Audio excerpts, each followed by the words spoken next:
निशंक होई रे मना, निर्भय होई रे मना, प्रचंड स्वविबळ पाठीशी नित्य आहे रे मना, नित्य आहे रे मना. जय शिवदत्त श्री स्वामी समर्थ महाराज. म्हणजे जसं की आपण डेली एक माळ जप वगैरे करतो किंवा नामस्मरण असं चालूच असतं आणि तारक मंत्र वगैरे कधी आठवड्यातून किंवा गुरुवारी वगैरे असतं तारक मंत्र आणि युट्यूबला तर ऐकतच असते मी. पहिला तुम्हाला अनुभव सांगितलेला एक तर तेव्हा मी तुम्हाला बोललेली की माझ्या जॉबचं पण होत आलेलं पण ते झालं नव्हतं तेव्हा.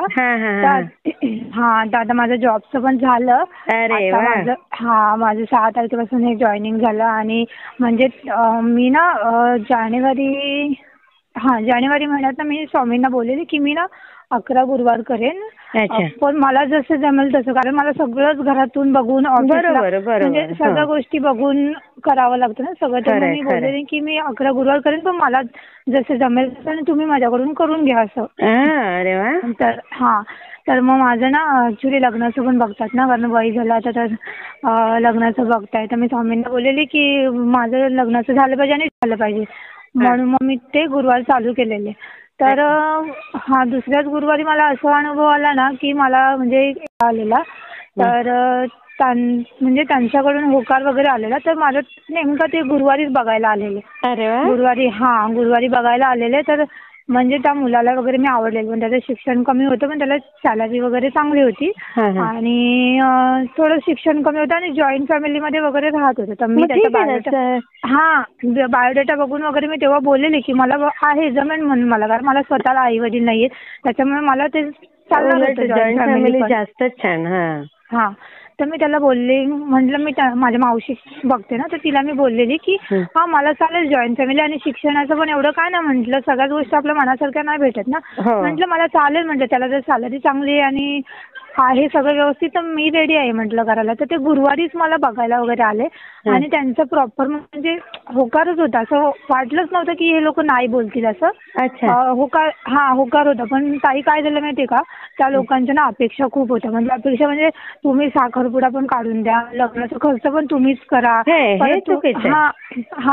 तुमची मुलगी जॉबला जाणार, कारण आमची मोठी सून जॉबला जाते, ती पूर्ण तिची सॅलरी म्हणजे सासूच्या हातात आणून देते. एकदम चुकीचं. ह्या सगळ्या गोष्टी. तर मग त्या गोष्टी मला खटकल्या आणि या गोष्टी मला माहिती नव्हत्या की ते एवढं आहे की सॅलरी वगैरे म्हणजे सासूच्या हातात नेऊन देते. ह्या गोष्टी मला माहिती नव्हतं. मला एवढं माहिती होतं की जॉईंट फॅमिलीमध्ये वगैरे राहतात वगैरे आणि हे पण नव्हतं माहिती की साखरपुड्याचा खर्च आपणच करून द्यायचा, लग्नाचा खर्च आपणच करून द्यायचा. तर मला तो भेटला तेव्हा आता कसं फर्स्ट टाइम भेटल्यावर आपण एवढं नाही कोणाशी बोलत. मी त्या मुलाला विचारलं की तुझं शिक्षण किती झालं, मग तू पुढे का नाही, तुझी एवढी चांगली वेल सेटल फॅमिली आहे तर तू शिक्षण का नाही घेतलं, मग काही प्रॉब्लेम वगैरे होता का. तर तो बोला नाही मला जॉब भेटला चांगला मग मी कंटिन्यू केलं जॉबमध्येच आणि शिक्षण नाही घेतलं. म्हटलं ठीक आहे. मग त्याची मला वाटलं की सॅलरी तेवढी असेल की नसेल, कारण शिक्षण एवढं कमी येतात.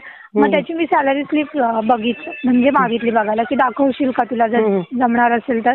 तो बोला ठीक आहे. दाखवलं मग त्याने ते सॅलरी स्लिप वगैरे आणि एवढं सगळं झालं बोलून वगैरे आणि मी घरी आले. मग घरी आल्यावर माझी मावशी बोलली की अगं जाऊ दे आपण सगळं करू, ते लोकांच्या अशा अपेक्षा आहेत की साखरपुडा पण काढून द्या आणि लग्न पण काढून द्या तुम्हीच, अशा सगळ्या अपेक्षा आहेत त्यांच्या. आणि दुसरी गोष्ट म्हणजे हे तर मला माहितीच नव्हतं की मोठी सून आहे ना ती पण तिची पूर्ण सॅलरी सासूच्या हातात आणून देते. तर मला ह्या गोष्टी पटल्या नाही. मी म्हटले बघ नवरा कुठेतरी इन्व्हेस्ट करतोय तर त्याला मी माझी सॅलरी नेऊन देऊ शकतो, माझी सॅलरी सासूला कसं देणार ना. आपण घरात पण मेहनत करा, बाहेर जाऊन पण मेहनत करा आणि त्यात ती जे कमवणार ते सासूच्या हातात. आणि मला एवढं माहिती आहे की आपण ना पैसे एखाद्याला देतो ना तर त्याला त्याची व्हॅल्यू नसते, पण एखाद्याला म्हणजे तर मी बोलली मला नाही जमणार म्हटलं हे, आणि एवढ्या सगळ्या त्यांच्या अपेक्षा असतील ना मला नाही जमणार. तर माझी मावशी बोलली अगं असू दे काय नाही आम्ही करू खर्च वगैरे. मामा वगैरे बोलला नाही करूयात आपण खर्च. म्हटलं मला बिलकुल जमत नाही. जर त्या लोकांच्या आत्ताच एवढ्या अपेक्षा आहेत ना तर पुढे जाऊन त्यांच्या अजून अपेक्षा वाढणार ना की. अगदी बरोबर आहे, एकदम मला पटलं. आता मला सपोर्ट नाही, म्हणजे त्यांना तर हे कळतं की हिला आई वडील ना त्याचं, आणि एखादी बाजू तरी आपली ऍडजस्ट करायला पाहिजे ना. तर ते काहीच नाही. मग मी स्वामींना फक्त एकच बोलले, आणि आम्ही भेटलेलो पण स्वामींच्या मठातच. तेव्हाच मी स्वामींना बोललेली, जर चांगलं असेल तर मला पुढे जाऊ द्या. नाही पण मला जरा बोलून घ्यायचं ना बेटा. नाही तर ऐकतच आहे पुढे काय झालं. तर तो मुलगा जेव्हा मला भेटला ना, तेव्हाच मी त्याला बोलली की मला काही हरकत नाही जॉईंट फॅमिलीत वगैरे राहायला, मी राहीन म्हटलं, मला आवडेल. पण नंतर ना पुढे जाऊन स्वामींना मी असं बोललेली की स्वामी चांगलं असेल तरच मला पुढे जाऊ द्या, नाही तर मग मला इकडेच तुम्ही थांबवा. तर तो मुलगा घरी गेला आणि बोलतो ती जास्ती काही बोललीच नाही, 5च मिनिटं बोलली. मग ती जॉईंट फॅमिलीत, मला नाही वाटत ती जॉईंट फॅमिलीत राहील म्हणून, तिला वाटतं माझ्या शिक्षणाची लाज वाटते वगैरे. तर मी म्हटलंय बघ, तुझा बायोडेटा जेव्हा मी बघितला ना, तेव्हा मला सगळ्या गोष्टी एक्सेप्टेबल होतं, म्हणूनच मी पुढे गेली ना. अगदी बरोबर आहे. हा, तर मी स्वामींना बोलली जरी ह्यांच्या एवढं अपेक्षा आणि त्या मुलाचे पण एवढे डाऊट आहेत, त्याच्यापेक्षा नकोच म्हटलं मला. तर असं वाटलं नव्हतं की ते लोक नकार देतील. तर माझं असं झालेलं मरण, मी जर नाही बोलली ना तर माझ्या घरातले मला खूप हे करतील, कारण मी आतापर्यंत बऱ्याच मुलांना नाही बोलत आली आहे ना. तर मला वाटलं माझ्या घरातले मला ना अगदीच म्हणजे हे करतील की ही सगळ्याच मुलांना नाही बोलते. तर मी शांत बसले, मी काहीच नाही बोलली. आणि दुसऱ्या दिवशी ना मग त्यांनी स्वतःहूनच नकार दिला की नको म्हणून. मी म्हटलं, मी स्वामींना मनापासून बोलले, स्वामी चांगलं होतं स्वामींनी म्हणजे तिकडे मला तो अनुभव एक आला. मी स्वामींना फक्त बोलली, तारक मंत्र एकदा म्हटलं आणि बोलली स्वामी योग्य असेल ना तर मला पुढे जाऊ द्या, नाही तर मला ना इकडेच थांबवा, कारण ह्या लोकांच्या आत्ताच एवढ्या अपेक्षा आहेत. तर मला दुसऱ्या दिवशी त्यांनीच नकार दिला. आणि माझ्या मावशीने मला बोलून घेतलं की तू काय बोललीस असं त्या मुलाला. मी सगळं सांगितलं, म्हटलं मी असं त्याला बोललेली, म्हणजे मी नेगेटिव्ह असं काही बोललीच नव्हती, मी सगळं पॉझिटिव्हलीच बोलली. बोलते नाही तो मुलगा असं बोलतोय की तू जॉईंट फॅमिलीत नाही राहणार. म्हटलं काय, मी असं काही बोललीच नव्हती, म्हटलं माझी तयारी होती म्हणूनच मी होकार दिलेला ना.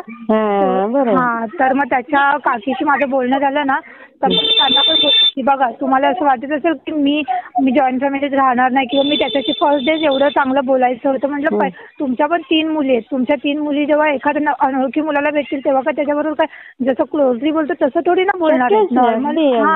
मग त्यांना पण ते पटलं. तर त्याची काकी स्वतः पण बोलली जाऊ दे नको हे करू, ह्या लोकांच्या मला वाटतं अपेक्षा पण खूप आहेत, त्याच्यापेक्षा नकोच बघूयात. आता तो खूप मोठा एक अनुभव आला मला स्वामींचा की म्हणजे होणार होतं ते चांगलं नव्हतं होणार, म्हणून स्वामींनी मला तिथे थांबवलं. एकदम बरोबर आहे.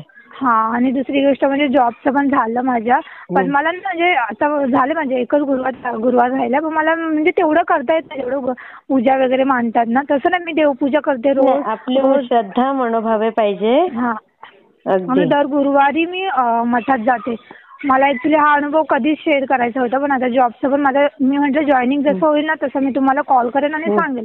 तर जॉईनिंग पण झालं, आता चांगलं चाललंय. फक्त एवढंच की आता स्वामींना बोलते की म्हणजे चांगला मुलगा आयुष्यात येऊन माझं लग्न होऊ द्या, बस एवढंच. ते पण मला विश्वास आहे की ते पण होईल म्हणून. आणि मला छोटे मोठे तर खूप सारे अनुभव होतात. आणि माहितीये का, माझ्यामुळे ना मी एवढ्या लोकांना स्वामींबद्दल सांगून ना माझ्या मैत्रिणी सुद्धा आता त्या ह्याच्यामध्ये येतात. त्या पण मठात जाणं, मग स्वामींचं नामस्मरण वगैरे करणं, कारण मी त्यांना अनुभव सांगत असते ना की असं करा तसं करा. स्वामींचे खूप अनुभव आहेत. मी न चुकता प्रत्येक गुरुवारी मी मठात जाते. आणि माझा भाऊ माझ्या बरोबर येतो मठात, त्याला पण फार आवड येतो. लांबून का ना दर्शन घेतो, पण येतो माझ्याबरोबर. मग माझ्या घरातले पण बोलतात की तू त्याला घेऊन जाता, कारण त्याला पण ते फोड लागलेली, मला पण यायचे. तर तेच मला ते अनुभव मी शेअर करते. चालेल. थँक्यू. स्वामी समर्थ. वाटला ते मला कमेंटमध्ये नक्की सांगा. आणि व्हिडिओ आवडला असेल तर लाईक, शेअर आणि सबस्क्राईब करायला विसरू नका. आणि हो, तुमचेही असेच काही अनुभव असतील तर या दिलेल्या नंबरवर रात्री 9 ते 10 ह्या वेळेमध्ये तुम्ही शेअर करू शकता.